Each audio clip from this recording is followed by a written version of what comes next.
Assalamualaikum warahmatullahi wabarakatuh. Sampurasun. Alhamdulillah urang sadayana dipanjangkeun yuswa. Urang nuluykeun hanca mitra masih dina judul janji nu mawapati. Sumaga mitra ameh teu nyangkolong kana waktos. Ibuna, tetela geuning geus lilanya urang hirup babarengan teh. Sarta teu karasa umur geus rek maju ka kolot.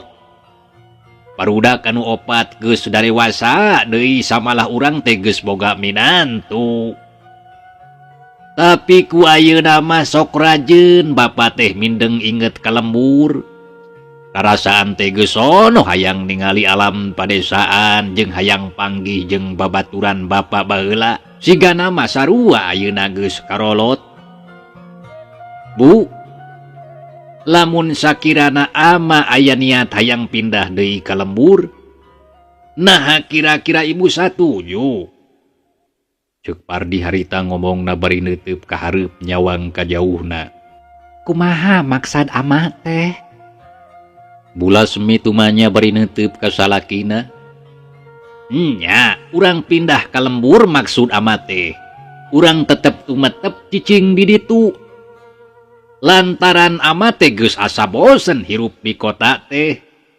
Geuning tambah ka dieu teh beut asa tambah harengheng sarta loba dedengean. Cindeukna mah ama teh geus teu betah lah. Jeung deui di dieu oge ama geus eureun digawe. Tah kusabab kitu mending balik ka lembur. Nya ari di ditu mah atuh urang diajar ngurus pakaya. Da loba atuh ditinggal kolot amat teh anu salila ieu apan sagala rupana diurus ku si Ocin. Kitu ceuk Pardi. Atena geus buleud hayang mulang deui ka lemburna. Ya ari kanggo abdi mah mangga teh teuing ngiringan we kumaha ama. Samalah satuju pisan margi apan abdi mah ti kapungkur oge hoyong ngalih ka lembur teh. Tapi kumaha pami barudak nah bakal satuju kitu? Nya hadena mah urang badamikeun we atuh lamun geus paralik mah. Tembal Pardi satuluyna prung ngarobrol teu puguh juntrungna. Kocapkeun isukna mitra. Kabeneran harita teh poe Minggu. Anakna nu opat sakabehna araya kitu deui anu jadi minantuna. Dina kesempatan eta Pardi langsung bae nepikeun pamaksudana. Anu kamari geus dicaritakeun anakna anu opatnya tujuan kana kahayang bapana lamun kulawargana pindah ka lembur. Sarta sararea ngerasa bunga. Tapi aya oge hanjakalna lantaran anakna nu katilu nenglisna moal bisa milu. Sabab geus rumah tangga sarta salakina boga pagawean di kota. Paling oge ngan ukur bisa sakali-kali nganjang nepungan kanu jadi kolotna jeung kadulur-dulurna lamun geus ngarasa sono. Sanggeus sararea sapuk antukna mah meunang kacindekan. Lamun minggu hareup anu bakal datang waktuna pindahan. Tapi samemehna leuwih ti heula mere beja ka si Ocin ngarah teu kageteun sarta bisa nyadiakeun sagala anu gancangna carita saminggu geus kaliwat. Poe harita Pardi sakulawarga jadi parindah ka kampung. Nyaeta ka Cibedug lemburna anu baheula geus lila ditinggalkeun. Nya terus nyaricingan imah Bah Atma jeung Ambu Isoh anu jadi kolotna. Anu kiwari geus areuweuh di kieuna. Sabab geus tilar dunya. Salila Pardi aya di kota eta imah warisan di kolotna teh diurus ku si Ocin jeung bojona. Badegana anu satia sarta dipercaya pikeun ngurus sakabeh harta banda anu jadi titinggalna. Poe harita si Ocin katempo menipuk-pek barang gawe. Pahibut ngangkatan paparabotan. Tapi eta oge dibantuan ku Pardi jeung anak-anakna. Bulas mi teu leureuh terus cuh cing ngatur paparabotan ditata di papan tesangkan ngarasa betah jeung tumanina. Ya atuh ari dipigawe ku sararea mah akhirna pagawean teh teu burung rengse. Gek dariuk ditepas imah ngaleureuhkeun ka cape da puguh sararea oge geus barang gawe.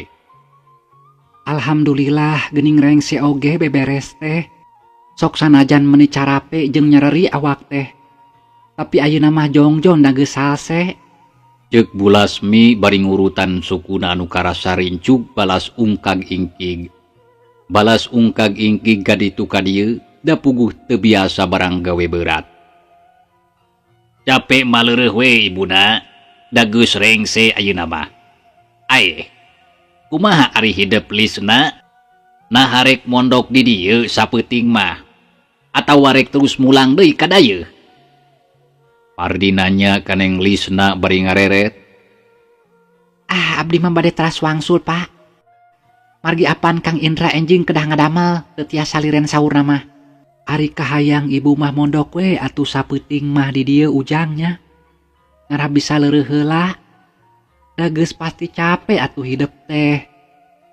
Ceuk Bulasmi ngomong ka minantungna anu ngaranna Indra. Muhun kitu Bu pami ka hoyong abdi mah. Mung rupina moal tiasa margi dinten enjingnya aya pada melan. Malihan tos aya janji sareng rerencangan. Jantennya kepaksa we kedah wangsul deui dinten ieu. Walon Indra ngomongna Daria da puguh nya mitra poe isukna geus boga janji jeung baturna. Anu tangtu teu bisa dibolaikeun. Nya teu nadaon atuh ari kitu mah. Tapi kade engke kudu hati-hati di jalan. Komo deui mau mobil mah bisi tunduh. Lamun bisa mah sarewe heula atuh jang sakedeung mah. Ceuk Pardi ngingetan karu jadi minantuna. Muhun mangga Pak. Bareng jeung kitu. Torojol bojona si Ocin anu ngaran Nyi Itoh. Anu baheula mah eta teh batur ulina Nyi Rasti. Ayeuna geus rumah tangga ngajodoh jeung si Ocin. Samalah geus boga anak 2 lalaki jeung awewe. Punten juragan Billy bade taruang mangga da sagala rupina oge parantos disayogikeun ku bibi. Samali mah meuni haraneut keneh geura itu. Ceuk Bi Itoh ngomongna sopan pisan da puguh kanu jadi dunungan. Oh, nya nuhun atuh Bi da bener pisan kuring sararea teh geus lapar. Walon Bulasmi atoh ngedenge kitu teh, da puguh nya sararea oge geus ngarasa lapar. Lantaran ti tadi can kaburu nguruskeun kadaharan. Bibi, aya sambalna teu Bi? Cileungkeung Dani anakna Pardi anu cikal nanyakeun sambel. Lantaran geus jadi kabiasaan lamun dahar kudu aya sambel. Da puguh karesepna. Oh, nyakan tenang we atuh Aden, sambal mah aya malihan meuni ledok. Sambal tarasi dicowel ku jengkol ngora. Beuh, pokona mah kieu. Walon Bi Itoh ngacungkeun jempolna bari nyerenge seuri. Nya nuhun atuh Bi. Jung harita Dani cengkat. Terus ngingkik ti heula muru ka patengahan. Nya geus kitu mah sararea nuturkeun terus gugek dariuk ngariung meja makan. Braka beda lahar meuni bala kecerakan bangun paronyo pisan. Kasugri kaum dangu. Kocapkeun sorena. Neng Lisna jeung salakina Indra ramitan. Maksudna rek mulang deui ka kota. Nya terus atuh pada ngajajabkeun nepi ka pakarangan, sup kana mobil terus dihirupan, geleser maju lalaunan. Neng Lisna gugupai ka indung bapana jeung dulur-dulurna anu kerajeg ningalikeun. Satuluina mobil maju ninggalkeun pakarangan. Mitra kaum dangu ti mimiti harita Pardi jeung kulawargana tetep tumetep jidinya. Nyari sapoe 2 poe mah anak-anakna masih kene ngarasa ngarumas. Da puguh can biasa saja batik itu kahirupan di lebur mah tangtu beda pisan jeung kahirupan di kota. Tapi nya ari lila ku lila mah teu burung sararea oge ngarasa betah. Daku ayeuna mah anakna anu lalaki Dani jeung Sarip geus mimiti muka pausahaan. Nyaeta ngabangun toko mebel anu kawilang gede lengkap sagala aya. Ari tempatna deket pasar sisi jalan raya. Mata teu heran lamun ampir unggal poe loba bae anu balanja. Gancangna carita waktu genep bulan geus kaliwat. Salila ieu kahirupan Pardi jeung Bulasmi sakula warga estuning ayem tentrem eueuh ku ciwana. Nya puguh bae atuh hirupna senang ngahna-ngahning teu aya pikiraneun. Tapi da puguh atuh mungguhing kahirupan. Jalma tara nincak dina kaayaan anu sarua sarta hiji waktu mah pasti aya robahna. Tara langgeng salilana. Kocapkeun dina hiji poe harita teh pasosore. Langit angkeub kawas anu rek turun hujan. Angin ngagelebug ngaguruh handaruan. Tatangkalan pating pelenoy pating aroyag. Ae nah meuni poe kieu rek turun hujan kitu. Ceuk Bulasmi harita terus nutup-nutupkeun jandela. Cetrek ngahurungkeun listrik bray kayan di jero imah caang. Nyai, naha ari lanceuk hidup can baralik? Da geus sore geuning ieu teh naha terus kamarana heula nya? Ceuk Bulasmi bari ngareret ka Neng Epa anakna anu awewe. Moal ka mana-mana Bu, paling sakedap deui oge wangsul. Walau Neng Epa anu keur jongjom tulas-tulis dina meja. Ya padahal mah teu kudu nepi ka burit-burit teuing muka toko teh.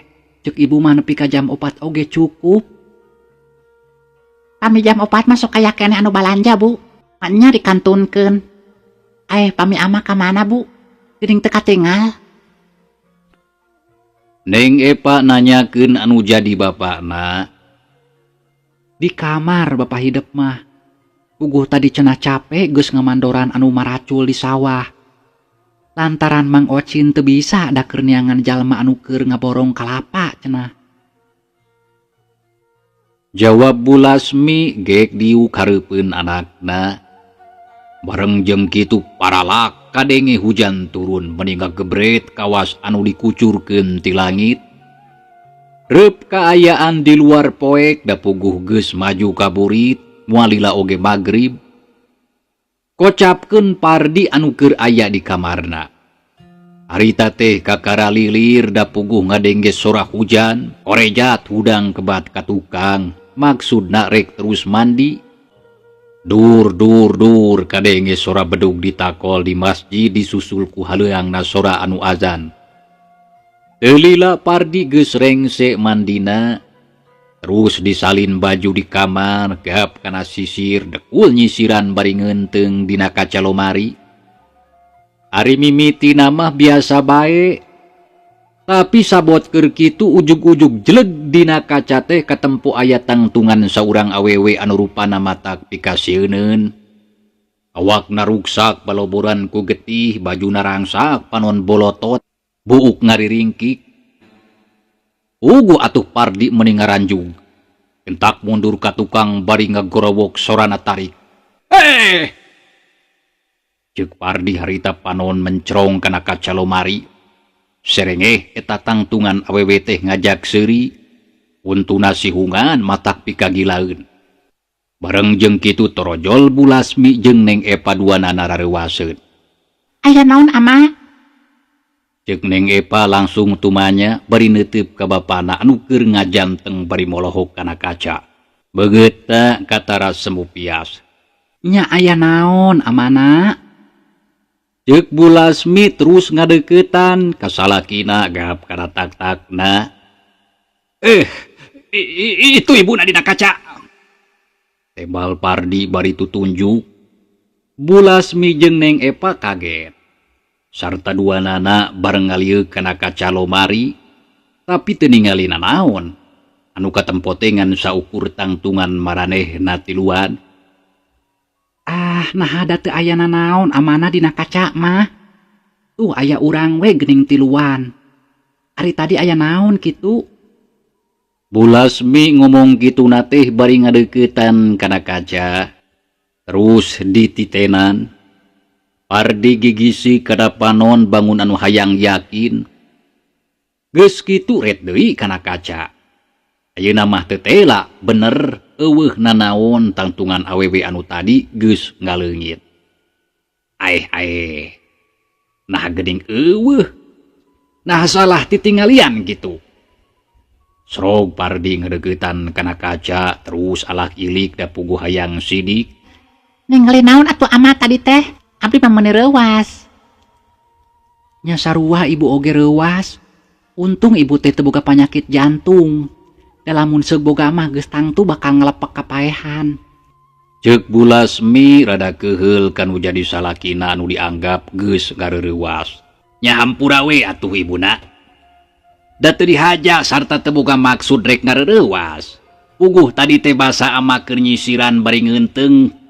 Dina kaca ujug-ujug ngajang gelek aya tangtungan saurang awewe.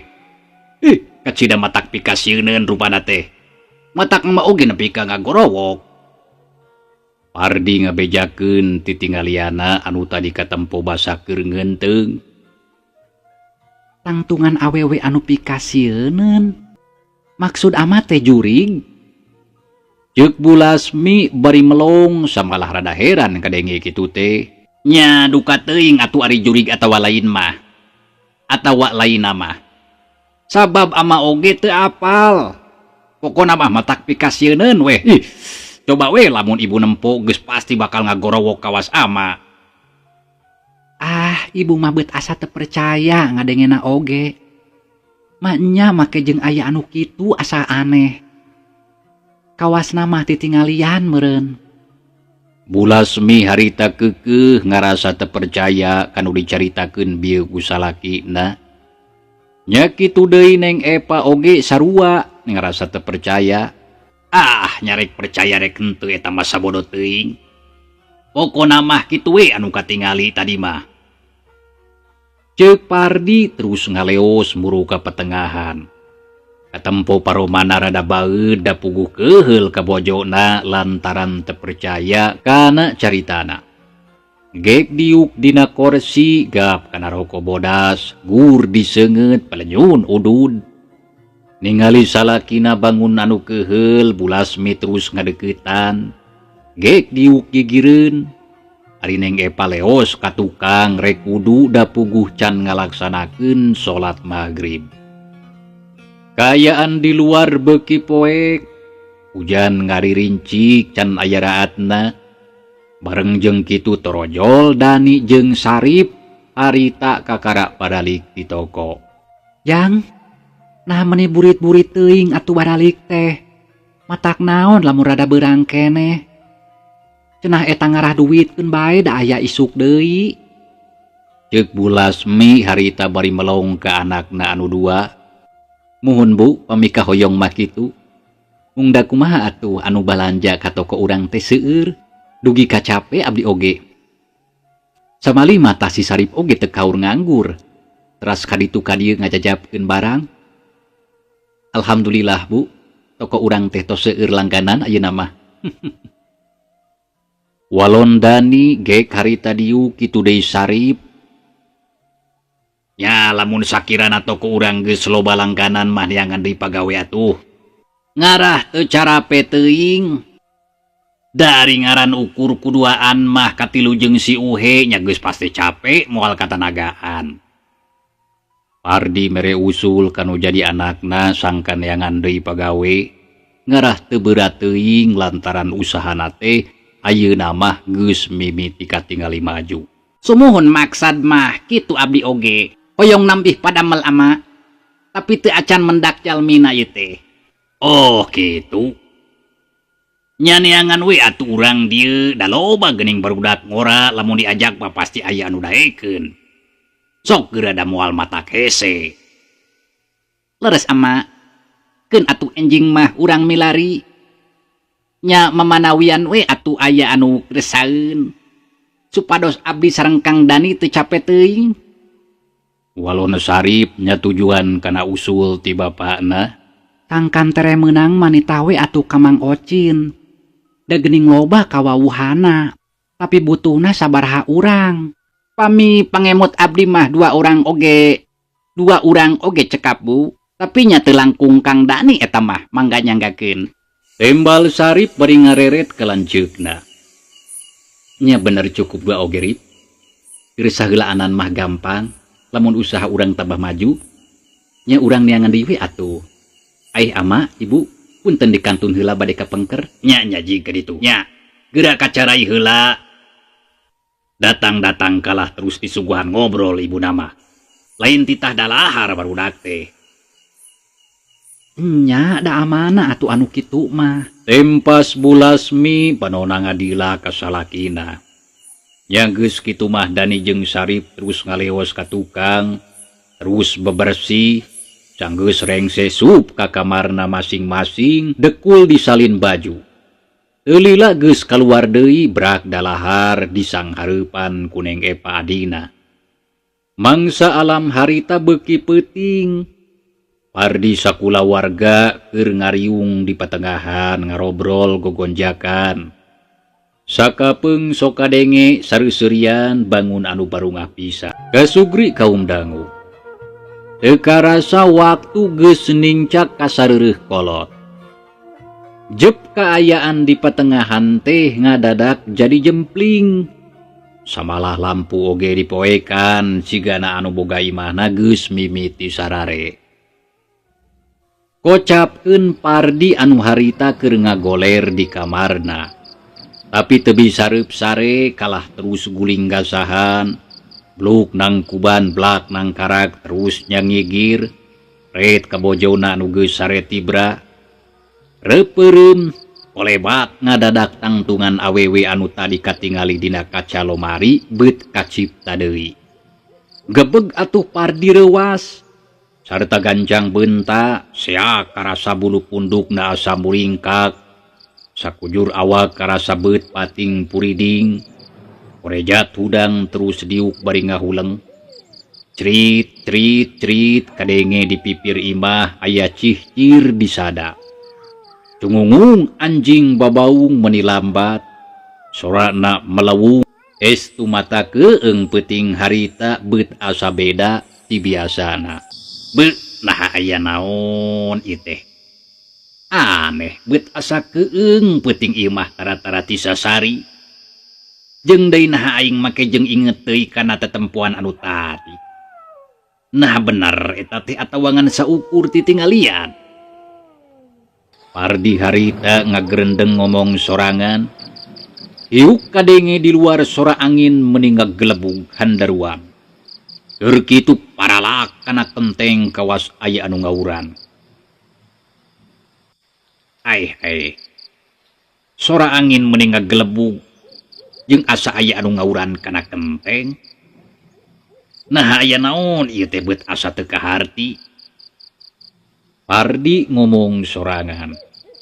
Panona rarat reret ka sabudeureun kamar bari dangdak dengdek ngadedengekeun kaayaan di luar. Kusabab ngarasa keeng goledag atuh ngagoler. Terus dikukudung ku simbut. Lila sora angin teh leler tengah gelebug siga tadi. Pardi hatena ngemplong krelek euy. Ditunduheun geus datang. Panon karasa asa cepal. Panon karasa asa cepalnya antukna mah reup sare tibra. Dina sajroning sare Pardi harita beut ngimpi. Karasaan teh manehna keur nangtung pas pisan di sisi jurang anu lungkawing jeung gurawes. Sarta dihandapna ka tempo cai wahangan ngagulidag seah ngaguruh mata ketir. Nya barang ningali kitu Pardi meuni muringis. Da puguh asa lewang jajantung daratug teu puguh rasa. Aih, nah aing teh make jeung aya di dieu. Nah di mana ieu teh? Jeung naon sababna make jeung aya di sisi jurang. Ceuk Pardi harita kawas anu tumanya kana diri sorangan. Terus mundur ka tukang itu nurutkeun darasa nama red ka kenca red ka katuhu tapi tetela eueuh sasaha. Tapi barang red ka tukang ti kajauhan katingali rentang-rentang aya saurang mojang anu datang ngadeuketan. Ya terus disidikeun gebeg par diruas lantaran beut asa apal kana eta mojang anu geus beuki ngadeuketan. Nah itu teh beut si Gaji Rasti. Nah nya kitu eta teh manehna. Mitra cagelai carita urang tunda gelaja. Insyaallah mitra kin urang lajengkeun deui. Wassalamualaikum warahmatullahi wabarakatuh.